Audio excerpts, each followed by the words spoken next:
어머나. 제발 나 좀 잡아가. 세상에 자기 잡아가라고 하는 사람이 어디 있을까요? 안진용 기자님. 쉽게 납득은 되지 않은데 실제로 있었습니다. 네? 지난달 29일 새벽 3시 50분쯤 울산 북구에서 발생한 사건인데 어허. 과연 어찌된 영문인지 영상 보면서 설명드리겠습니다. 편의점 계산대에 물건을 올려오는 한 남성. 네. 근데 바지 주머니에서 지갑을 꺼내는가 싶더니 갑자기 숨겨둔 흉기를 꺼내듭니다. 어머나. 저 흉기로 직원을 위협하고는 계산도 하지 않고 이 남성 그냥 나가버립니다. 어머나 세상에. 자, 곧 이렇게 112에 신고가 접수됐고 순찰차 3대가 현장에 도착했는데요. 네. 그런데 이상한 점, 경찰이 도착할 때까지 이 남성 도망가기는커녕 저렇게 편의점 앞에 서성이고 있었습니다. 저 인간이에요? 그렇습니다. 게다가 이 순찰차를 보고 흉기를 꺼내는데 지금 경찰이 테이저건을 겨누며 다가가죠. 그러자 흉기를 바닥에 툭 버리고는 저렇게 양팔을 쭉 뻗으면서 순순히 체포에 응하는데 말 그대로 제발 나 좀 잡아가쇼 하는 태도입니다. 아니 지금 우리가 김묘성 기자님 지금 우리가 대체 뭘 본 거? 이게 지금 상황극이나 코미디 그런 극은 아닐 거 아니에요 지금 이게. 네, 그러니까요. 인명피해가 없어서 다행이지 굉장히 위협적인 상황인 건 분명해 그러네요. 보입니다. 지난달 29일 울산 북구에서 일어난 일인데요. 앞서 보셨던 화면 내용을 다시 한번 말씀드리면 네. 30대 남성이 편의점에서 도시락, 담배, 진통제 이런 것들, 그러니까 15,000원 정도를 물건을 고릅니다. 네. 그런데 지갑을 꺼내는 게 아니라 흉기를 꺼내서 어머, 세상에. 직원을 위협하죠. 아이고 저 보세요. 아이고. 그리고는 네. 편의점 그 직원에게 10분 뒤에 경찰에 신고해라라는 말까지 남깁니다. 에? 진짜 신고를 했어요. 어머. 그래서 경찰이 한 4분 만에 현장에 도착을 합니다. 네. 근데 편의점 앞에 서 있는 그 30대 남성을 발견하게 돼요. 어머나? 그러니까 남성이 도망간 게 아니었습니다. 어머머. 순찰차를 발견한 이 남성은요, 마치 경찰을 기다린 듯이 허리춤에서 다시 흉기를 꺼내서 막 보여주면서 위협을 합니다. 어머나? 경찰들 역시 가만히 있을 수 없죠. 네. 테이저 건을 꺼내서 이젠 대치를 하게 되는데 네. 그러니까 이 남성 곧바로 흉기를 바닥에 내던지고는 스스로 마치 날 잡아가세요라는 듯이 두 팔을 뒤로 내밀어서 경찰의 체포에 순순히 응했습니다. 남성이 범행에 사용했던 이 흉기는 바로 네. 현장에서 압수가 됐고요. 네. 다행히 인명피해 없이 남성이 현행범으로 체포됐습니다. 아니 뭐 인명피해 없이 경찰분들도 안 다치고 저 몹쓸 인간을 잡아서 천만 다행이긴 한데요. 최진봉 교수님. 근데 이해가 안 되는 대목이 있어요. 물론 저 범인을 못 잡으라고 저희가 말한 그런 차원은 아니고 오해는 마세요, 여러분.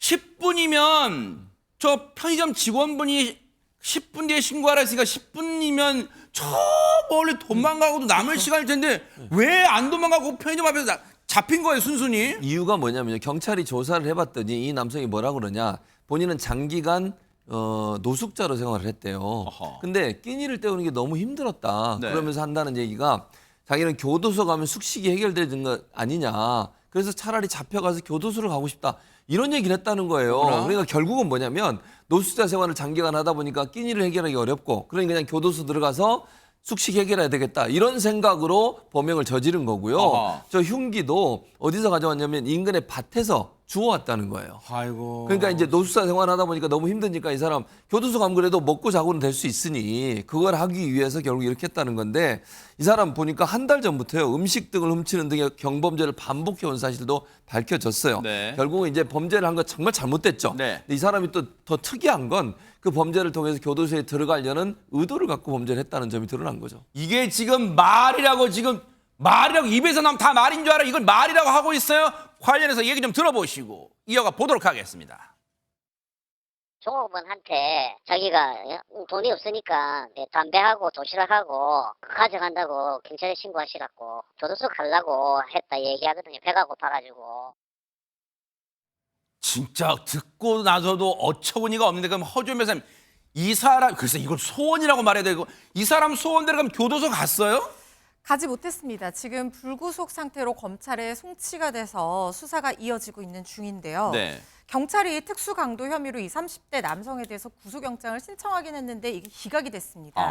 그런데 이렇게 본인이 교도소에 너무 가고 싶다 이렇게 얘기를 하는 상황에서는 네. 구속영장이 기각될 가능성이 높을 수밖에 없습니다. 왜냐하면 구속이 된다는 것은 도주나 증거인멸의 우려가 높아야지 구속이 될 수가 있는데 본인이 교도소에 가고 싶다라고 하는 것은 도주할 가능성이 그렇게 높지 않다고 평가될 아, 요소가 될 아. 가능성이 있거든요. 거기다가 본인이 범행 사실을 다 시인한 점, 그리고 CCTV 등으로 이미 증거가 모두 확보되어 있는 점에 비추어 봤을 때 구속영장은 기각된 상황으로 보이고. 그럼 수사 과정에서는 구속은 면했는데 혹시 이거 죄인은 죄잖아요. 그러면 재판받고 법정 구속될 가능성은 없는 거예요? 어떻습니까? 만약에 실형이 선고가 된다라고 하면 당연히 구속이 돼서 뭐 본인이 원하는 대로 교도소에 갈 가능성을 배제할 수는 없습니다만은 지금 어쨌든 흉기를 든 특수강도가 굉장히 재질에 불량한 범죄이고 벌금형이 규정이 되어 있지 않은 범죄이기는 하지만 그렇다고 하더라도 집행유예가 선고될 가능성을 배제할 수 없거든요. 왜냐하면 그 이전에 이미 경범죄를 반복을 했는데 피해 사실이 크지 않고 이 지금 상황 이 사건 같은 경우에도 피해 사실이 경미하다는 점에 비춰봤을 때